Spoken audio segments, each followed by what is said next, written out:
Boa noite a todos mais uma vez. Sejam todos bem-vindos. Parabéns para vocês. Pode ser que ninguém esteja fazendo aniversário hoje, né? Mas parabéns. Com essa chuva vocês estarem aqui. Esse é o nosso mérito. Não tem chuva, não tem sol, não tem dia, não tem hora. Parabéns. Né? Nada impede quando a gente quer, ou quando a gente precisa também, né? Mas a gratidão por estarem aqui. Nós podemos estar aqui, não é? Nessa casa de Jesus e em busca daquilo que a gente precisa tanto, o esclarecimento, o auxílio, os estudos, para que a gente possa se entender, se organizar e se modificar. Só depende de nós, né? E agradecer também todas as doações. Obrigado a todos pelas doações para assistir os irmãos em situação de rua, enxoval dos bebês, cesta básica, a manutenção da casa, que é bastante, e com a ajuda de todos nós vamos prosseguindo. Deus abençoe cada um de uma maneira especial, dentro daquilo que cada um necessita. Tá? Então nós vamos aproveitar esse momento para elevar o nosso pensamento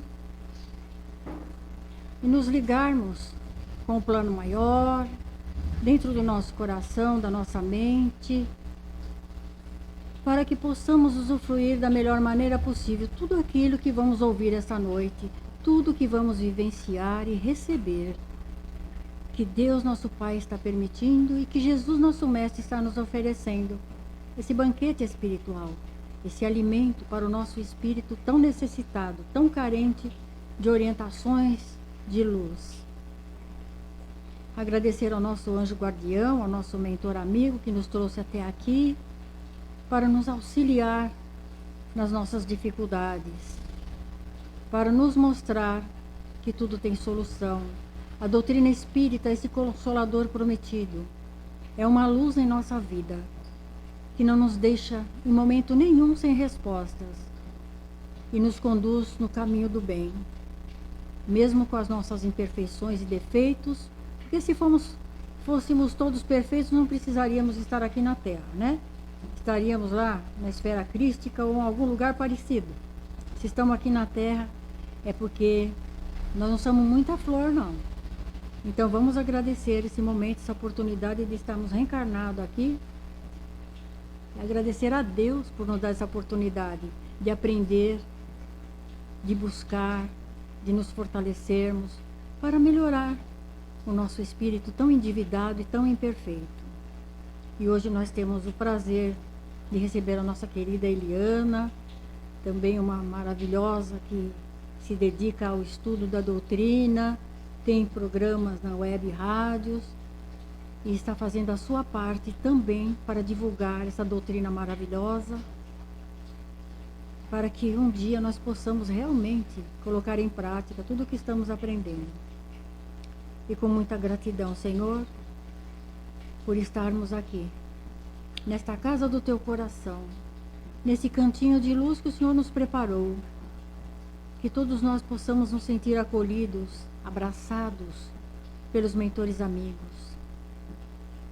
cumprimentando com muito amor e carinho o mentor espiritual desta casa, sua legião de companheiros, e a todos aqueles bons espíritos que nos assistem, que nos auxiliam no nosso dia a dia, mesmo sem a gente perceber, e que nos sustenta nos momentos mais difíceis.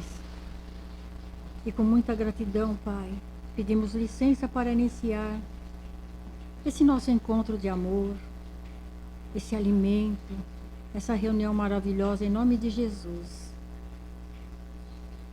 E assim agradecidos elevamos o nosso pensamento. Pai nosso, que estais nos céus, santificado seja o vosso nome. Venha a nós o vosso reino, seja feita a vossa vontade, assim na terra como nos céus. O pão nosso de cada dia, nos dai hoje e sempre, Senhor. Perdoa, Pai, as nossas ofensas, à medida que conseguimos perdoar quem nos ofende. Não nos deixe entregue às tentações do mundo, porque são muitas, mas livra-nos, Senhor, de todo mal, o mal que habita dentro de nós, as nossas imperfeições, orgulhos, vaidades e tantas outras imperfeições escondidinhas Mas livra-nos, Pai, do mal maior, que é vivermos afastados das vossas divinas leis e dos ricos ensinamentos do vosso Filho Jesus. Pois sabemos, Pai, que só Teu é o reino, só Teu é o poder, só Teu é a glória. Que a paz de Cristo esteja conosco, que a Eliana seja envolvida com muito amor, com muito carinho pela espiritualidade e também por todos nós, dentro do nosso coração. Vamos abraçá-la e já agradecendo por ela estar aqui e trazer os ensinamentos para todos nós. Uma ótima palestra a todos. Que assim seja. Graças a Deus.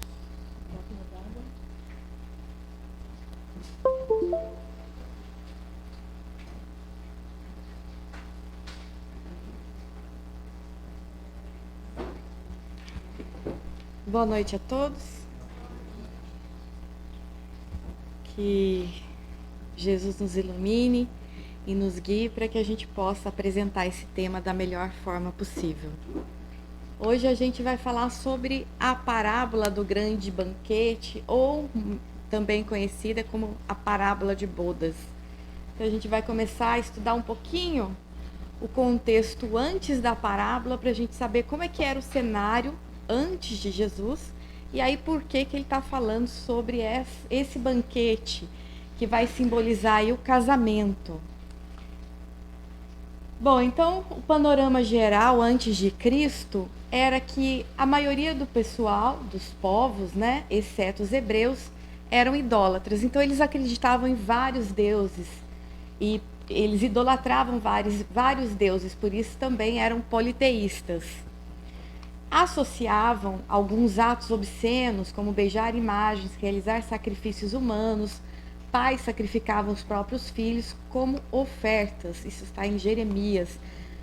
Então a gente vai ver no Antigo Testamento que o pessoal estava meio perdido. Então eles começavam a sacrificar não só animais, como pessoas e os próprios filhos, muitas vezes bebês também, porque eles acreditavam, idolatravam esses deuses. Então eles acreditavam que se eles sacrificassem, eles iam estar ofertando para Deus, dando oferta a alguma coisa para receber alguma coisa em troca.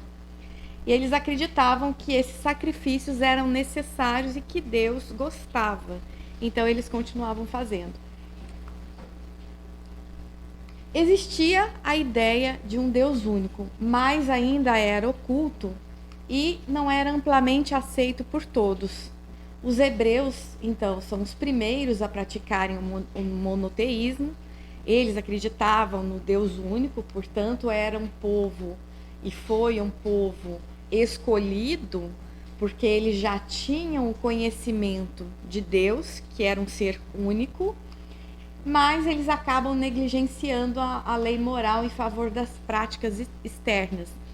Então, quando a gente vai pegar a Torá, a gente vai ver lá 613 regras que precisam ser seguidas.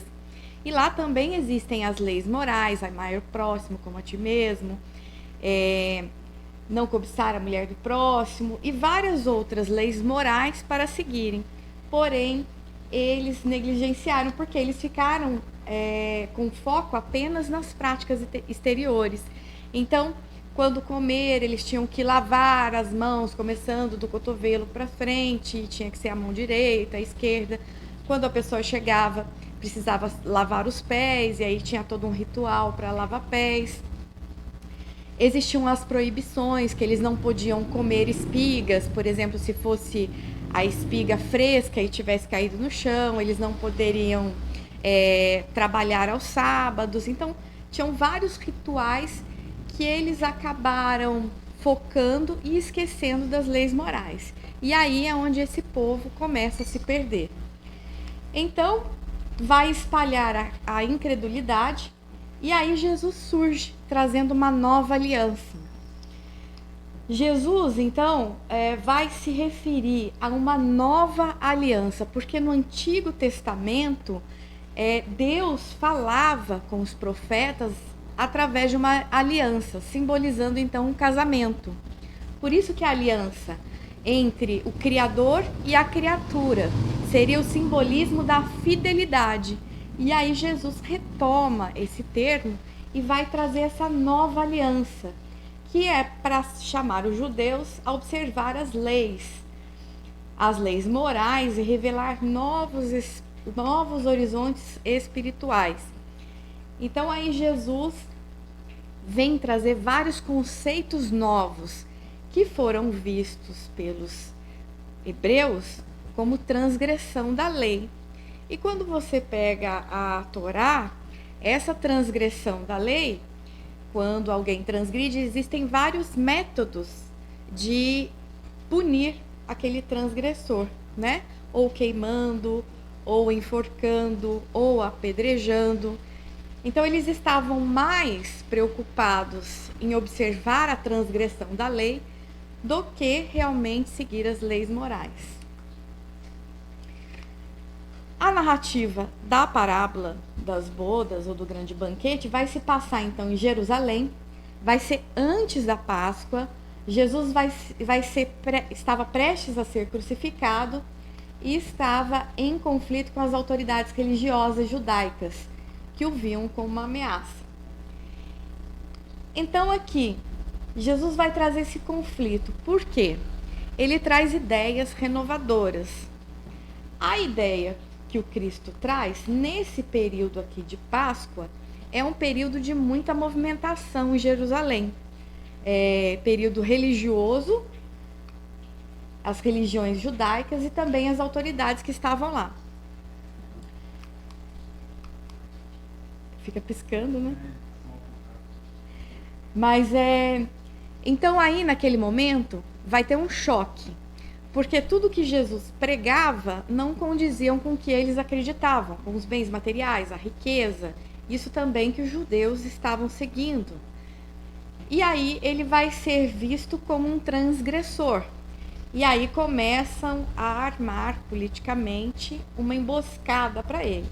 Havia também uma expectativa messiânica entre os judeus que esperavam um libertador que o resgataria do domínio romano. Então essa expectativa messiânica entre alguns judeus ainda existe. Alguns judeus ainda, muitos, acreditam que o Messias não veio. Por quê? Na concepção judaica, esse Messias ele iria vir com uma armadura, né, com um exército, ia tomar Roma, ia dominar, assim como eles conheciam a história, como eles conheceram vários impérios, como eles conheceram a própria história do Império Romano que dominou a situação. Então eles acreditavam que o Messias viria dessa forma. Mas Jesus desafia essa expectativa. Por isso que muitos judeus ainda não acreditam que o Messias veio, porque ele vai introduzir uma nova concepção sobre o reino. Ele vai dizer que o reino não é deste mundo, que o reino é interior. E naquela época e ainda hoje, muitos ainda não compreendem esse reino, porque o reino que Jesus pregava ameaçava muito Roma. Porque se você pode pegar um cristão e prendê-lo, colocar ele a situações de dores aflitivas, e o cristão vai cantando alegre, entregando aquele momento e aquelas dores para Deus, para ele não importava, era um povo então capaz de tudo. Então Roma começa a ficar com medo, e a gente vai ver muito essa história no livro Paulo Estevão, porque os judeus começam a acreditar realmente que Jesus está trazendo essas verdades e que eles estariam libertos daquele momento de dor e voltariam então a estar no plano espiritual, no reino de Deus.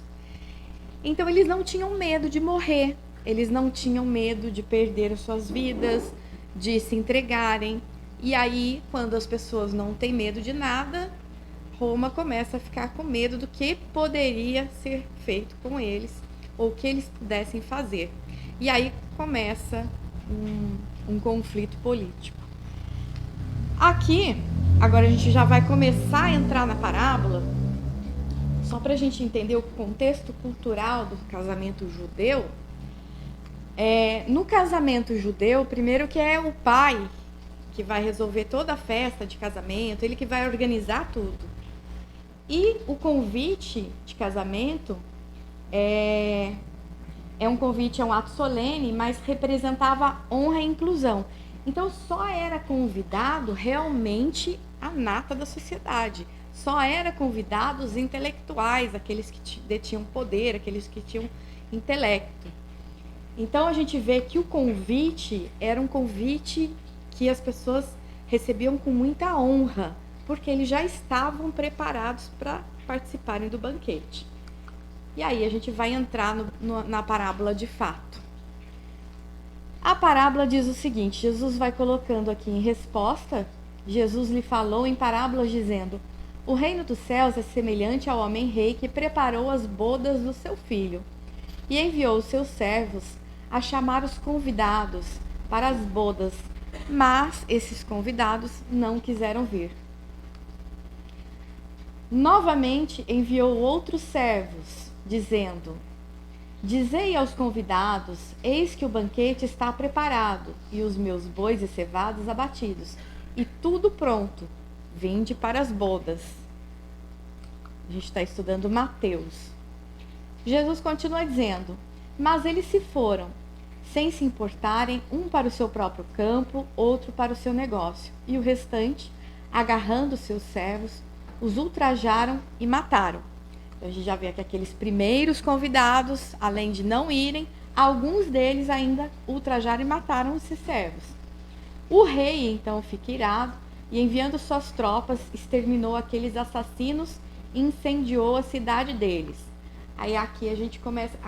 essas são as partes que eu mais gosto, porque é a parte que a gente pensa assim, como que Jesus está falando isso? Como é que o Deus fica irado, que a gente vai ver que a representação do rei é Deus, e extermina assassinos e incendeia cidades? Que Deus é esse?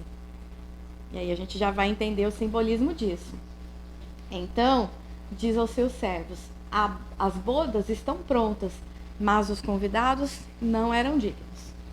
Ide, portanto, às saídas das estradas e convidai para as bodas a todos os que encontrardes. E os servos, saindo por aquelas estradas, reuniram todos quanto encontraram, tanto os bons quanto os maus, e as bodas se encheram de convivas. O rei, entrando para contemplar os convivas, viu ali um homem que não estava vestido com a veste nupcial. Porque em um casamento, o rei então entregava a veste nupcial. Os convidados recebiam uma veste para participar daquele casamento. E disse-lhe: companheiro, como entraste aqui sem a veste nupcial? Ele se calou.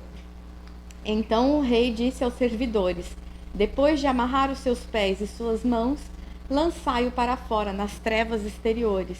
Ali haverá o pranto e o ranger de dentes. Também uma parte que a gente já fica confuso, como que Jesus está falando isso? Né? Parece que é algo muito ruim, amarrar os pés e a mão, lançar para as trevas exteriores. O que seria isso? O que Jesus está dizendo? Porque muitos são chamados, mas poucos os escolhidos. A gente já vai começar a interpretar essa parábola. A introdução, então, da parábola é Jesus falando sobre o reino dos céus. Depois, o rei e as bodas.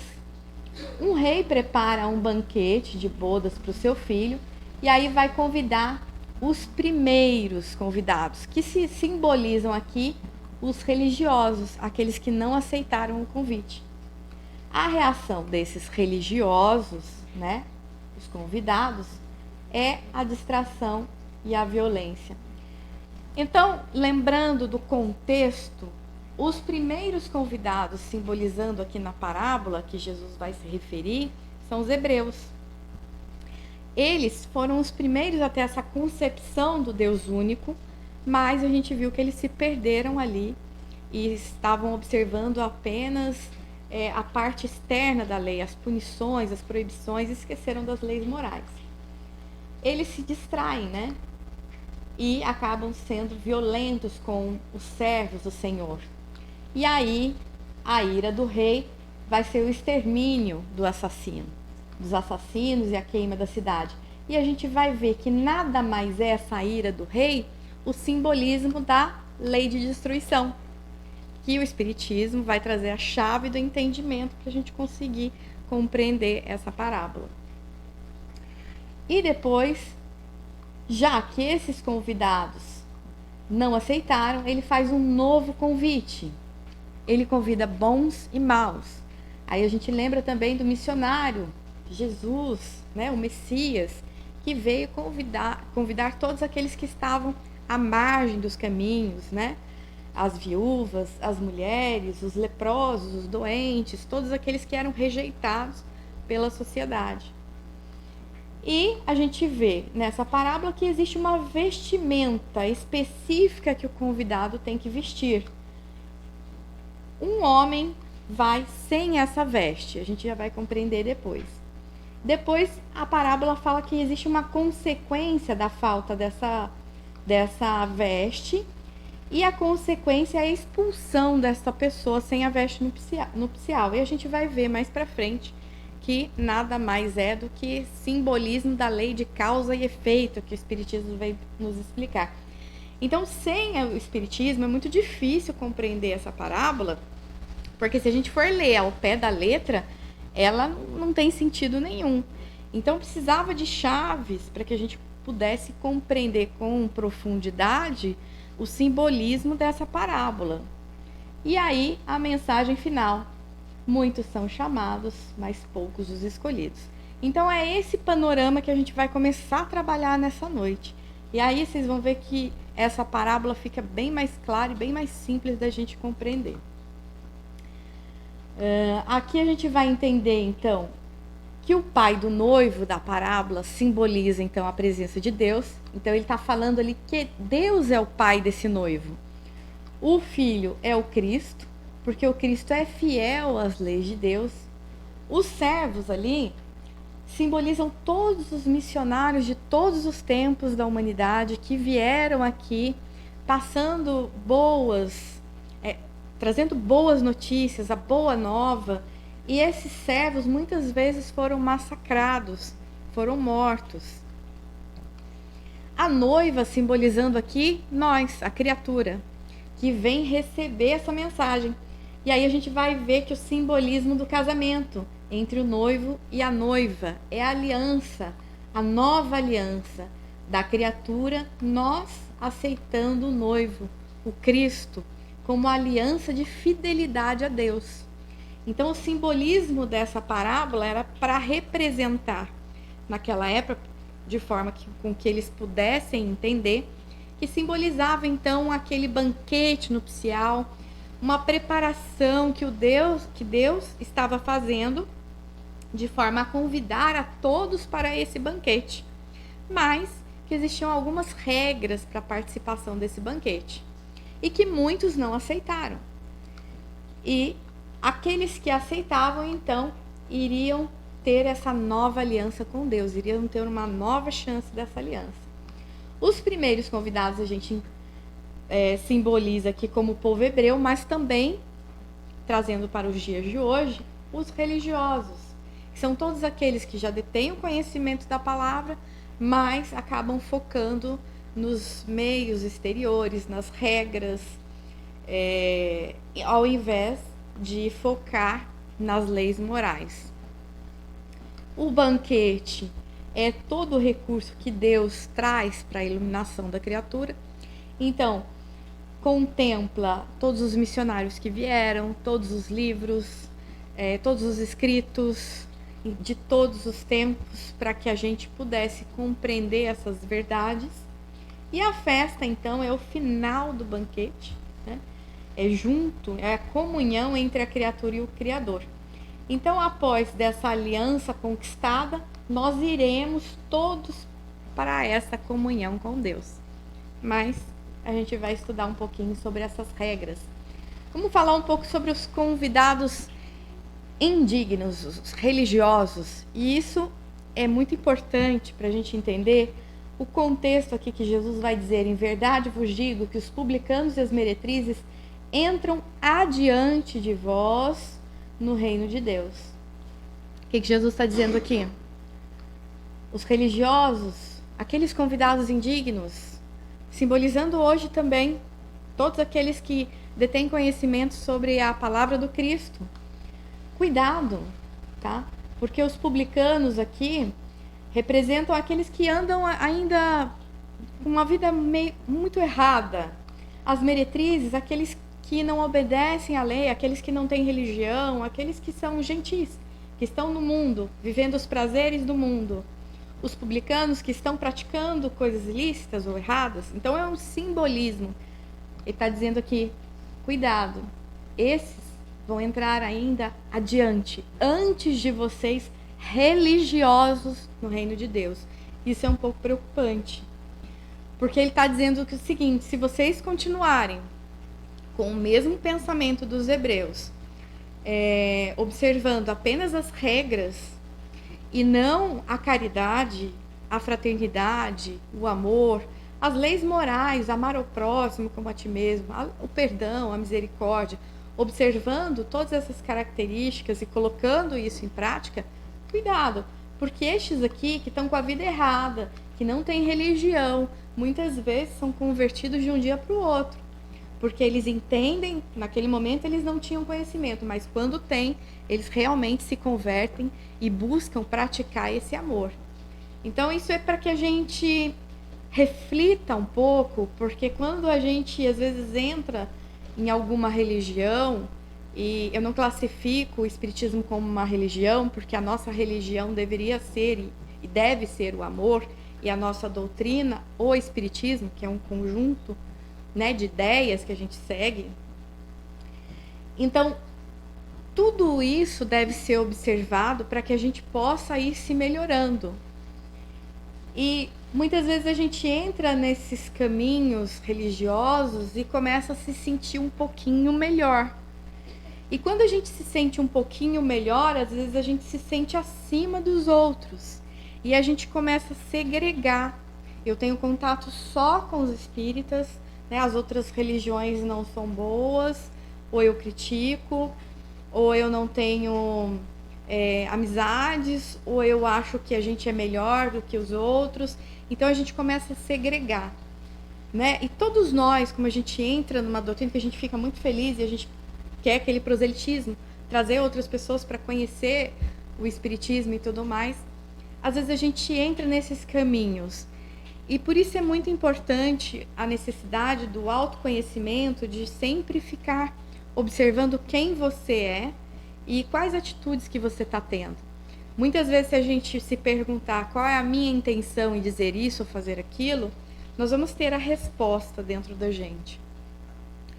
Então, o caminho é a humildade, é a gente começar a se reconhecer quem é, com os nossos defeitos e as nossas limitações e procurar ir mudando. Mas se reconhecer falível, se conhecer ser humano, se reconhecer ser humano. Porque às vezes a gente começa a estudar muito e a gente fala, caramba, já estou aqui evoluída no plano espiritual, porque a conversa é só de caridade e tudo. Mas quando vem as dificuldades da vida, a aferição da prova, a gente cai. Aí que a gente cai com a cara no chão e é um pouco triste, vergonhoso.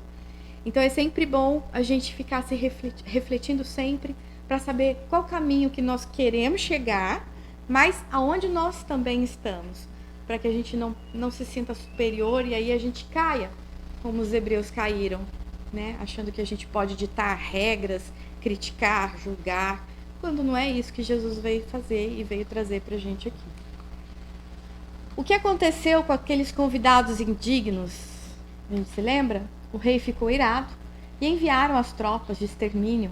Aqueles assassinos, incendiou a cidade deles. Na época de Jesus era complicado, eles ainda não tinham maturidade espiritual para entender. Então Jesus vai ter essa fala porque essa ira do rei representava que se você fizer alguma coisa ruim, você vai se afastar dele e vai sofrer. Então era uma projeção humana para que eles entendessem que essa ira ia trazer sofrimento a eles. Mas não é para a gente entender de forma literal. Jesus vai dizer, quem me segue não andará em trevas, mas terá a luz da vida. aqueles convidados indignos, os religiosos, estavam então na escuridão. Por quê? Porque eles não seguiam as leis morais e não seguiam Cristo. O Cristo é o nosso GPS, ele veio para mostrar como que faz para a gente chegar até Deus, trilhar os passos dele, o caminho que ele fez, como ele viveu, como ele perdoou, como ele agiu na crucificação, com os inimigos. Então ele vem nos mostrar que se a gente seguir os passos dele, se a gente for após ele, a gente não vai andar em treva. A gente só anda em treva quando a gente não tem Deus, quando a gente não tem Jesus como mestre e guia. Porque a gente anda por nós mesmos, pelo nosso próprio egoísmo. E aí a gente não sabe que caminho tomar e muitas vezes a gente se perde. E aí a gente vai andar em sofrimento. O que aconteceu, então, com os convidados indignos, quando o rei fica irado, envia as tropas, extermina aqueles assassinos e incendiou a cidade deles. Para a gente entender melhor essa passagem, que parece cruel, a gente vai para a lei de destruição, lei de justiça, que está no livro dos Espíritos, aqui, ó. Questão 783. Um povo estagnado é submetido por Deus a abalos que os impelem para a transformação. É um renascimento, uma oportunidade de regeneração e transformação. Quando a gente vai estudar o povo hebreu e a gente vê mais de 400 anos esse povo escravo, por quê? A gente viu num contexto, então, geral, que eles se perderam grandemente. Então Deus permite, né, através da lei de destruição, para que haja um renascimento. Então, sim, permitiu a escravidão deles para que através da dor eles possam aprender. E assim é um povo, uma humanidade, quando passa por esses abalos, que a gente muitas vezes não entende, acha que é cruel, mas é porque esse povo estagnou. E aí precisa vir essa lei de destruição que a gente entende como crueldade, mas que só através da dor a gente vai conseguir evoluir, porque muitas vezes a gente cristaliza. Joana de Ângeles vai trazer aqui pra gente interiormente como ficou aqueles que estavam sem a veste nupcial também, os convidados indignos. Jesus vai dizer, né? Amarrai-lhe os pés e as mãos, lançar as trevas exteriores, vai ter choro e ranger de dentes. A gente sempre ouve isso aqui no Evangelho e é difícil de compreender, mas é uma sequência que Joana vai explicar. Quando no Evangelho Jesus vai dizer que aquele que não tinha veste nupcial, né, iria amarrar os pés e as mãos, a gente vai entender lá que teve aquele percurso dos convidados indignos e que existe a lei de destruição para a renovação daquele povo, e a gente vai entender as reencarnações, as mudanças de papéis, para que cada um possa, então, aprender. Então, aquele povo foi muito tempo escravo para que eles pudessem, com a dor, se regenerar. E aí, então, aqueles que se acharam dignos, entraram para a festa do banquete sem a veste nupcial. E aí Joana vai explicar. Quando a gente vai estudar aqui em hebraico, os pés e as mãos, os pés simbolizam o sentimento e as mãos a ação. E olha que interessante, Joana vai dizer que quando estamos amarrados, estamos na rebeldia. Quando a gente não aceita alguma coisa, nós estamos com os pés amarrados, ou seja, nosso sentimento está rebelde, ele não muda, ele fica num círculo obsessivo de rebeldia.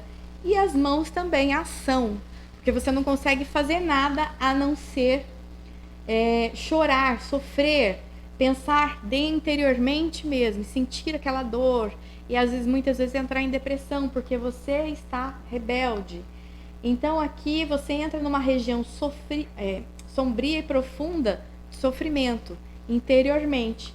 E aí você chora na rebeldia.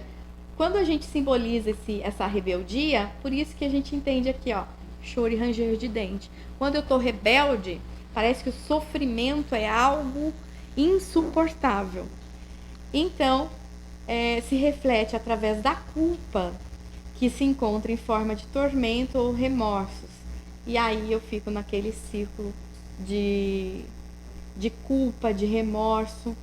E aí a gente vai entender que aqueles que não tinham a vestes foram rebeldes, por isso sofreram, e aí há choro e ranger de dente.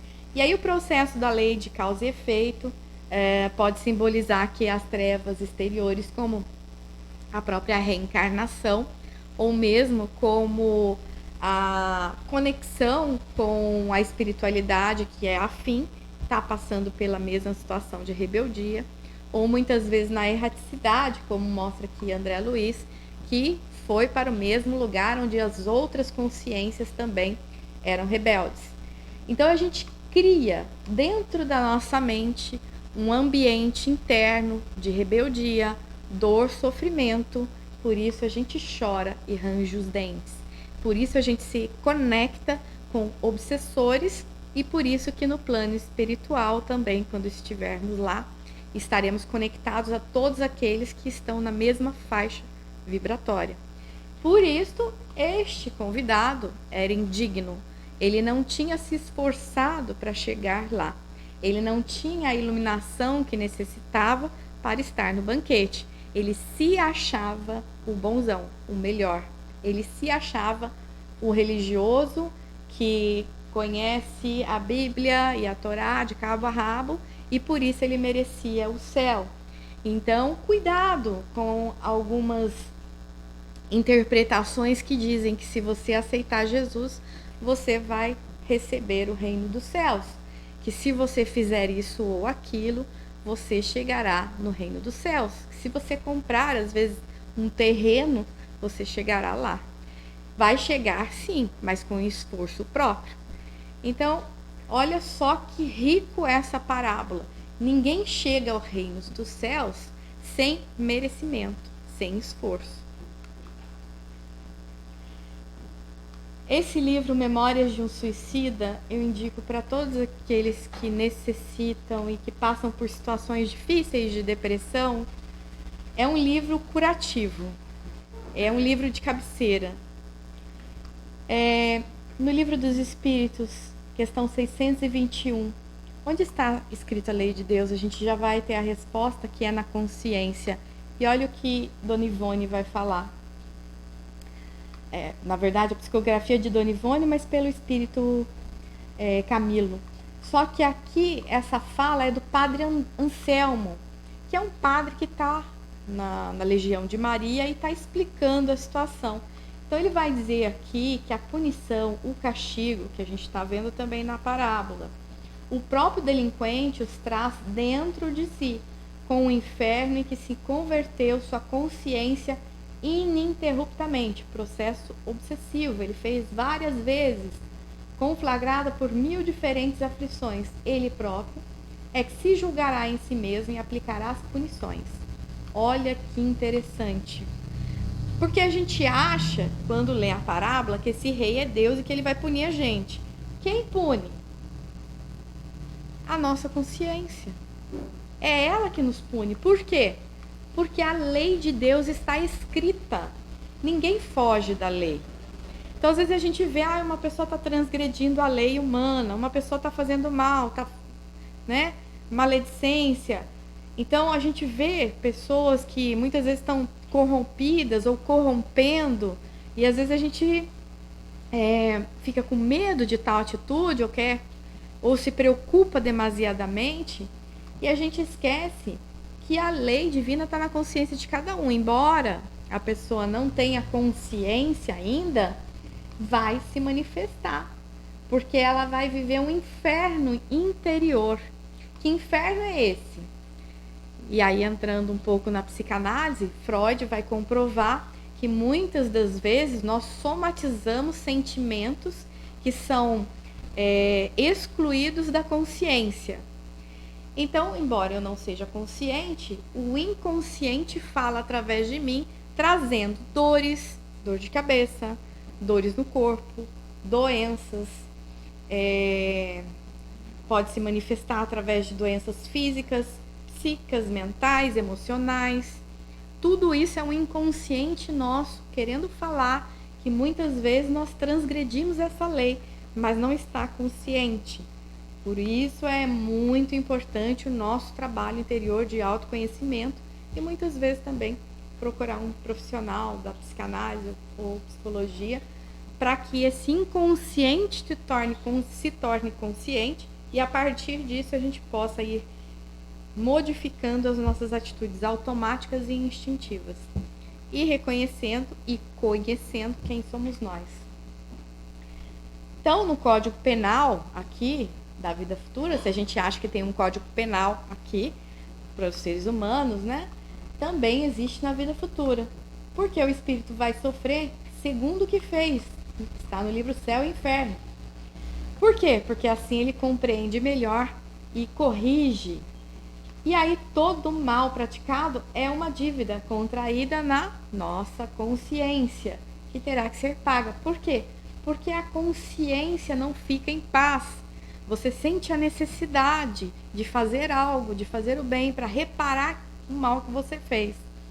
Então a gente vai passar por dificuldades que vão ser chamadas aí expiações e faltas, para que a gente possa, através dessas vivências, ir conhecendo um pouco das dores e aí deixando de ser tão cruéis e tão ruins. E aí a gente vai mudando. E a duração do castigo vai depender de cada um de nós. Se a gente quer continuar com os erros e as nossas imperfeições, ou a gente vai querer ir se burilando mais rápido. Por que que existe a dor? Sempre vai ser assim? A gente não quer a dor. Mas repensem agora a vida de cada um de vocês. Quando vocês ouviram uma palavra do Cristo, quando tudo estava bem, e quando vocês receberam, às vezes, uma frase, uma palavra do Evangelho, no momento em qual vocês se encontravam em profunda dor e sofrimento, e como você recebeu essa palavra do Cristo. Porque parece que quando a gente está em uma profunda dor, em um profundo sofrimento, que não existe mais nada que consiga acalentar e acolher aquela dor, e vem uma mensagem do próprio Cristo, através de uma pessoa, de um livro, de uma palestra, de uma casa espírita, a gente absorve essa lição como se fosse a última gota d'água existente no planeta. Como a gente aprende nas situações de dor quando a gente recebe essa mensagem do Cristo? Quantas vezes a gente estuda sem problema algum e parece que não compreende aquela mensagem? Mas quando a gente está passando pela dor, uma palavra que seja, aquilo parece que desvenda o seu coração e parece que Deus sonda o nosso interior e fala conosco mesmo e nos dá uma força para continuar. Então, nem sempre vai ser através de dor. Vai depender da gente. A gente vai querer aprender ou não. Se estivermos relutantes, é uma ferramenta misericordiosa, pedagógica e divina para que a gente consiga aprender. Porque é inevitável, nós todos vamos evoluir. Só depende do tempo de cada um. E aqui a gente vai ver as fases de como a gente vai construir essa evolução. Então, primeira parte é o arrependimento. Mas não é o arrependimento de palavra, eu me arrependi do que eu fiz. Eu me arrependo, como que eu faço para mudar? E aí, a mudança de fato. Porque vai surgir no meu interior, através desse arrependimento, a preparação. Eu vou ter mais esperança e vou me preparar para a reabilitação, para a própria mudança. Depois, eu vou passar pela expiação, que consiste então nesses sofrimentos que todos nós passamos, sofrimentos físicos, morais, que é consequência da falta cometida anteriormente. Então, primeiro passo, arrepender.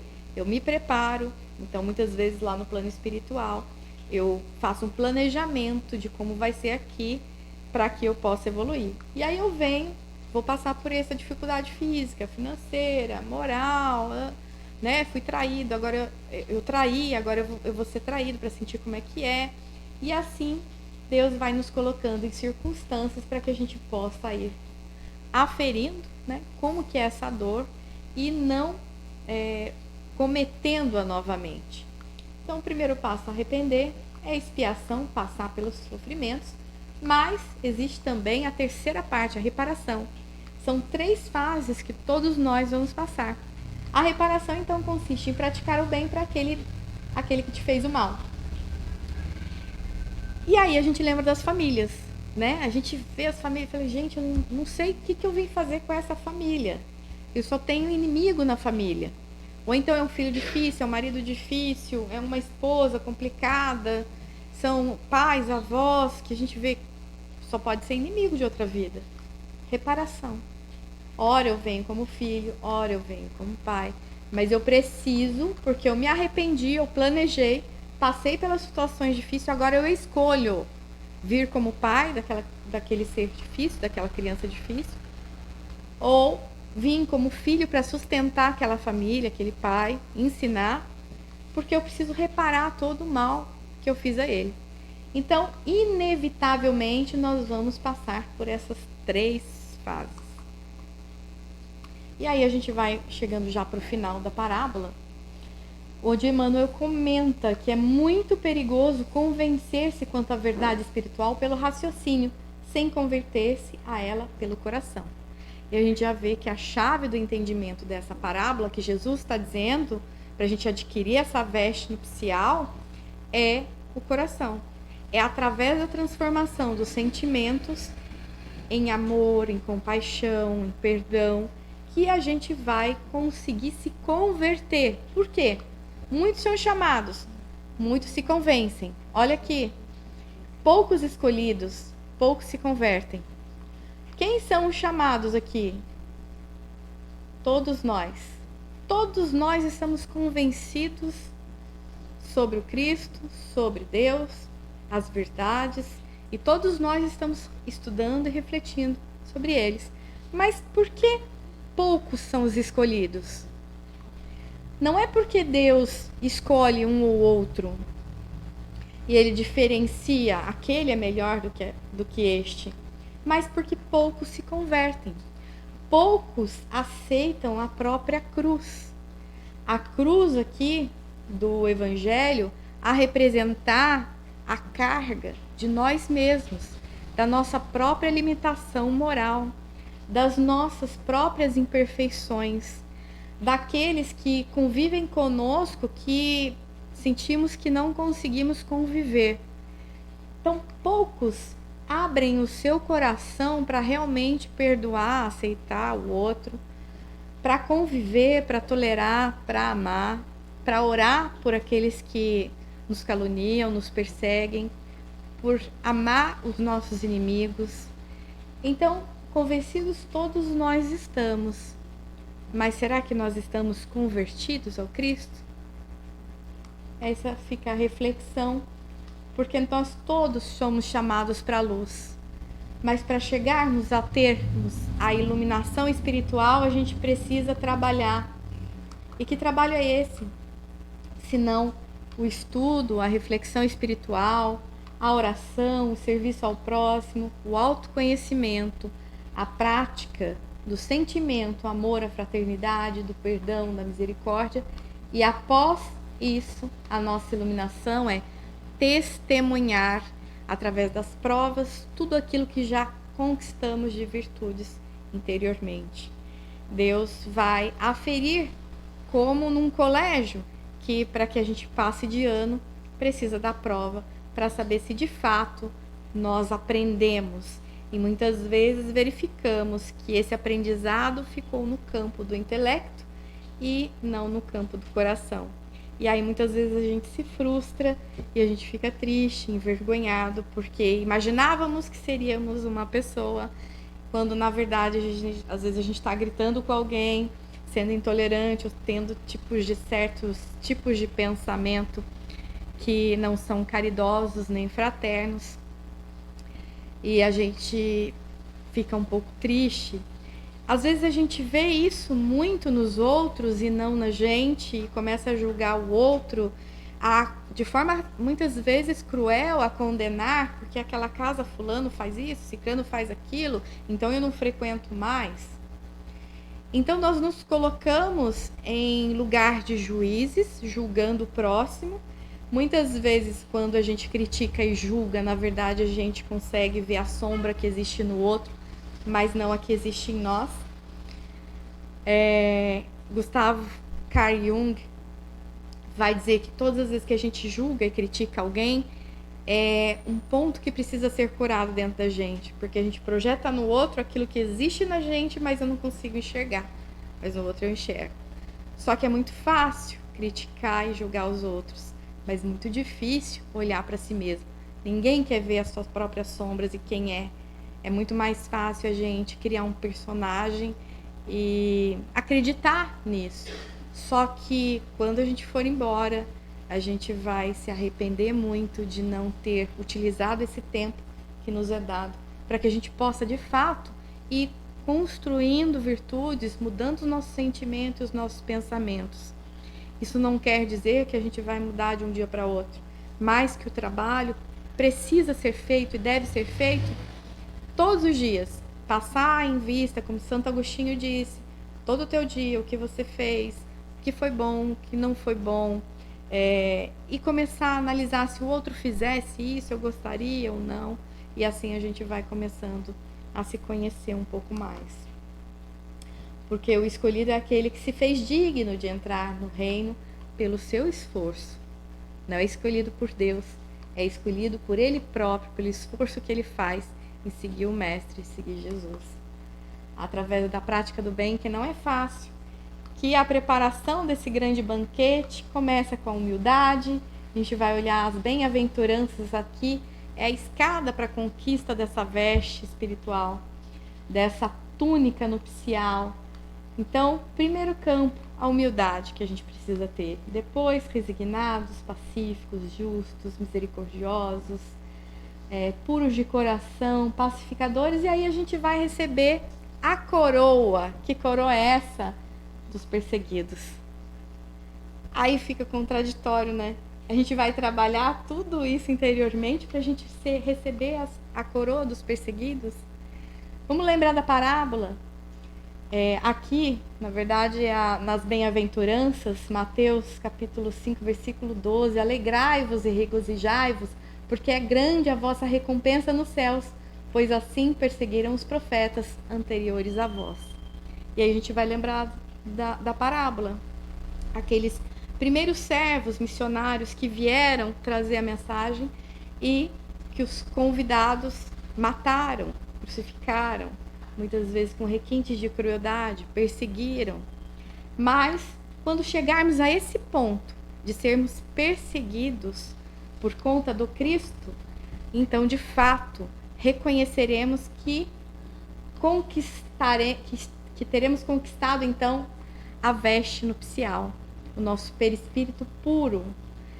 E parece contraditório, parece triste, mas aqueles espíritos que estavam nessa situação de perseguição, eles alegravam-se, porque sabiam que logo mais estariam no banquete com Deus e com Cristo. O nosso esforço é necessário, trabalho, purificação, para a gente receber essa veste nupcial, para participar da festa das bodas e alcançar essa verdadeira felicidade. Então é aí que todos nós vamos estar juntos de Jesus e junto de Deus, se assim a gente se esforçar.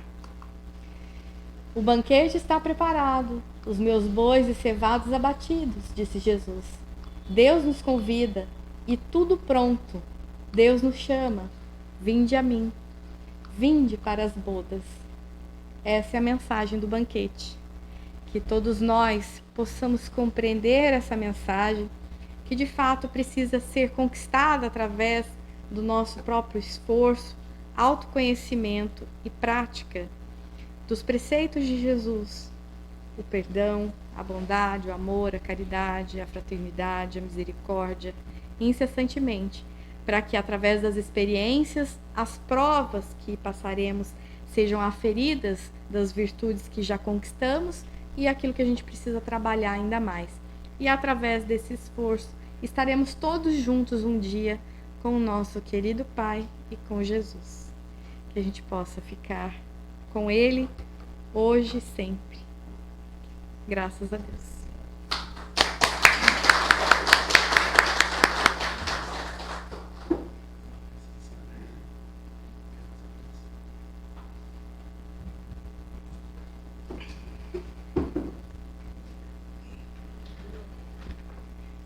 Então, nós vamos encaminhar agora para os trabalhos, né? Segundo ato da casa, que são os trabalhos de passe e tratamento espiritual. Então, a gente vai pedindo aqui que Jesus esteja conosco, que esteja preparando esse ambiente para que todos aqui possam receber esse tratamento da melhor forma possível. Que todos nós possamos sair daqui com entendimento, com resignação e com força para superarmos todas as vicissitudes da vida, entendendo que Ele nos dá oportunidades para que as verdades e virtudes ocultas do nosso próprio espírito possa enfim sair, possa enfim se manifestar, e muitas vezes através das dores e do sofrimento, essas virtudes vão sendo conquistadas pelo esforço do próprio espírito em manter a sua fé, em manter o seu propósito de seguir o caminho. Que os bons espíritos estejam conosco agora e sempre, trabalhando o coração de cada ser, encarnado ou desencarnado, que veio aqui hoje receber um pouco mais da mensagem do Evangelho. Que Jesus possa tocar os corações de todos aqueles que vieram receber a Tua palavra, o Teu amor e a Tua misericórdia.